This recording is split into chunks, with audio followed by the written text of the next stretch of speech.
So dito nga po mga kalingap mga ka-EDC, tama nga ang sinabi ni Kuya David dito kay Viancy. So ano nga ba ito? Yan po yung ating pag-uusapan po mamaya mga kalingap mga ka-EDC. Pero bago po natin ipagpatuloy ang video ito sa mga bago pa lang po sa ating munting channel, huwag po natin kalimutang suportahan ang ama ng Kalingap Kuya Val Santos Matubang at Kalingap Rob. At paunawa panoorin po muna ang full video bago mag-comment para malaman ang nilalaman nito. So dito nga po mga kalingap mga ka-EDC, alam po naman po natin na nitong nakaraan nga po ay nagka-issue na naman po itong si Kuya David nga po dahil nga po sa sinabi nga po niya dito kay Viancy ng best pakis nga po mga kalingap.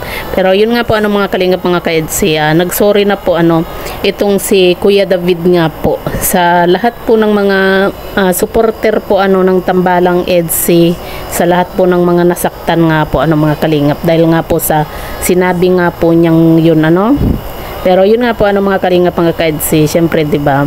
Tao lang naman po tayo, kumbaga lahat po tayo nagkakamali nga po Pero yun nga po mga kalingap mga ka-EDC, kumbaga wag na lang po sanang ulitin ni Kuya David nga po yung mga ganitong bagay kasi lalo na po nasa SOCMED nga po tayo alam naman po natin na hindi po lahat ay mapiplease po natin at hindi po lahat ay kumbaga pare-pareho yung isip nga po at mali din naman po talaga yung ginawa po ni Kuya David nga po mga kalingap. Pero yun nga nagsorry na po siya. Kumbaga wag na lang po niyang ulitin nga po mga kalingap at maging maingat na din po sana siya sa mga binibitawan po niyang salita nga po At yun nga po mga kalingap mga ka-EDC, yung ating thumbnail nga po na tama nga po yung sinabi nga po ni Kuya David dito kay Viancy.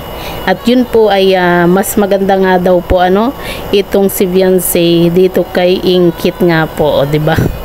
Maganda naman po si Ingkit tapos matangkad at saka sobrang puti nga po pero yun nga gayan po ng sinabi din po ni Kuya David, iba daw po yung ganda kasi ni Viancy nga po. At sinabi din po ni Kuya David nga po na kumbaga close friend po sila ni Viancy at nirerespeto din naman daw po niya itong si Kalingap Edo nga po. Pero yun nga gaya po ng sinabi nga po natin kumbaga wag na po niyang ulitin yung mga ganung salita kasi syempre 'di ba bilang supporter at love team din po ni Kalingap Edo, hindi rin po magandang pakinggan nga po yun yung best pakis kasi nasa SOCMED po tayo kumbaga magbiro man po tayo, ilagay po natin sa tamang lugar, 'di ba? Pag alam po natin na naka-video, lalo na pag naka-video, 'di ba? Alam naman po natin, 'di ba, na pagdating dito kay Viancy, kay Kalingap Edo, talagang halos lahat po ay talagang nakatutok po yung camera nga po, Kaya ingat-ingat na lang po sa mga binibitawang salita para hindi po nababash nga po, 'di ba? Kumbaga para hindi rin po nasisira yung relasyon natin sa Kalingap.